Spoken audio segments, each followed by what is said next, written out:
So hi guys, Carrie here. You all know I like the discussion of relationships and human behavior. So I'm back with another conversation. This conversation is about self-worth, and it's about whether or not we should appeal to people to see our worth and our value. It was inspired by actually two friends of mine who I had cause to chat with on, this issue recently, and I believe that other people would benefit from the conversation. All right, so let's get into the conversation. On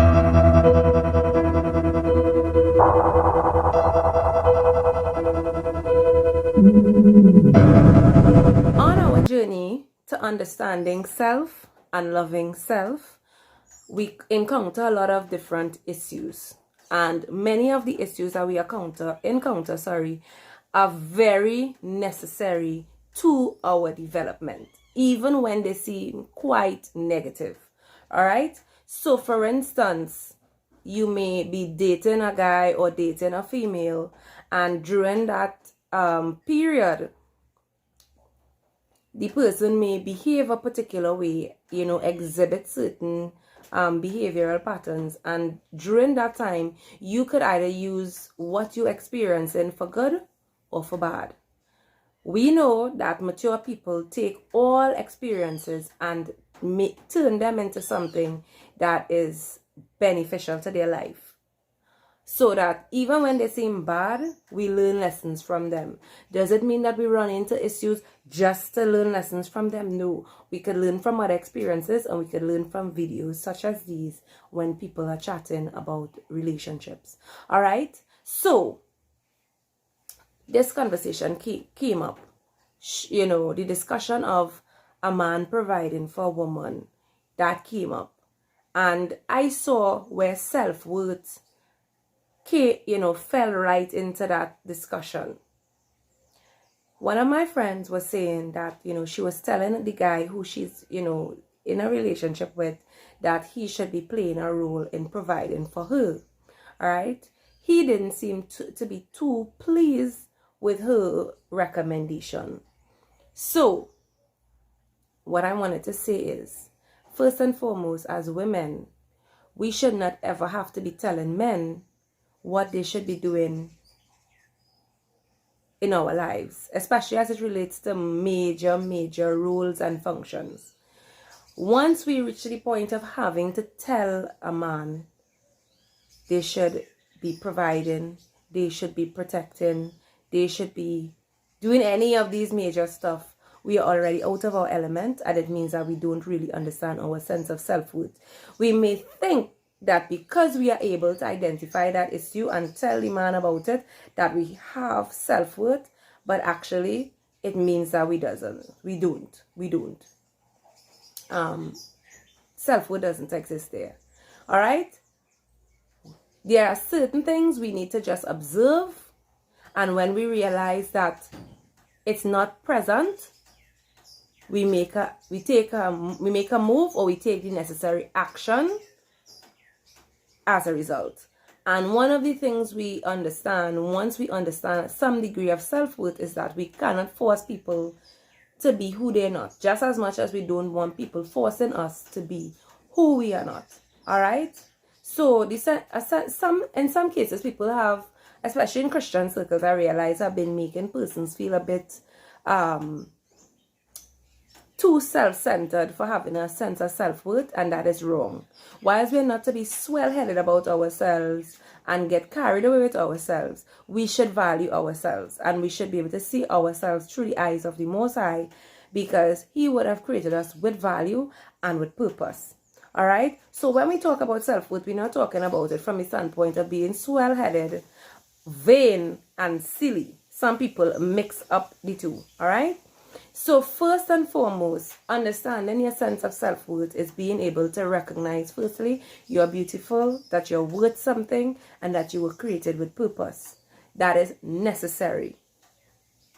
Moving on, we understand how to treat ourselves, to be kind to ourselves, whilst in some cases we have to be critical of ourselves when we need to grow in certain areas. By doing so, we're not only able to encourage ourselves and pull up ourselves, but we will have a basic idea of how we should treat others. Next, we will know how others should treat us. All right? We're in a society where, unfortunately, a lot of persons have been brought up in broken homes, right? A lot of us have been in broken homes, and as a result, we were not able to see an ideal. In some cases, people were not necessarily in a broken home where the family was broken up, but the people had broken qualities, and as a result, persons who are in homes with both parents and so forth could still be at a great disadvantage because they're not seeing the ideals either. So, as a result, we are left now with being in a position where we need to now learn what we didn't know and unlearn some things that we know.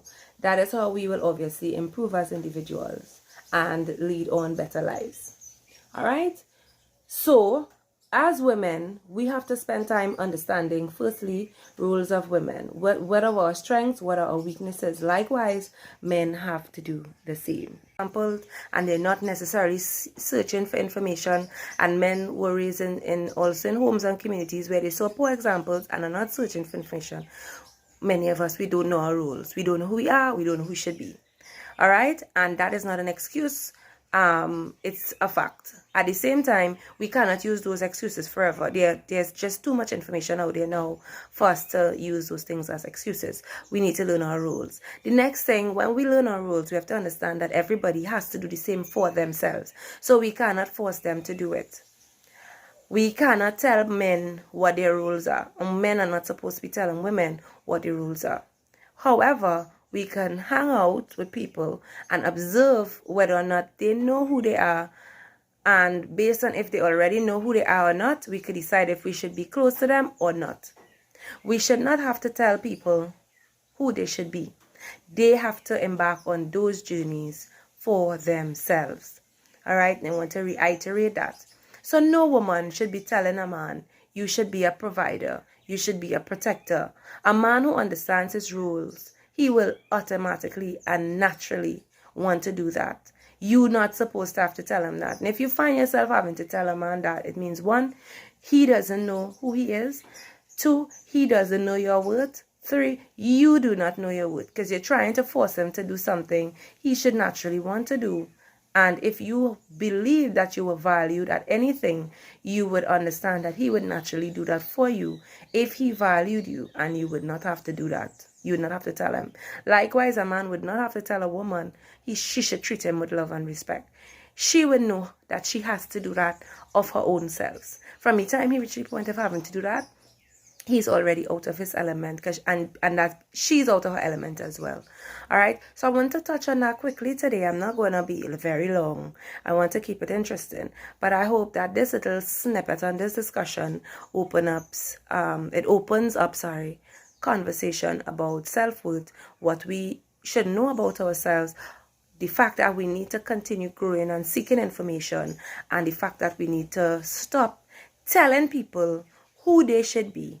Accept who they are, accept who we are, grow as individuals, and move on when it's necessary to move on without trying to force people into valuing us. This is the living room where many conversations begin.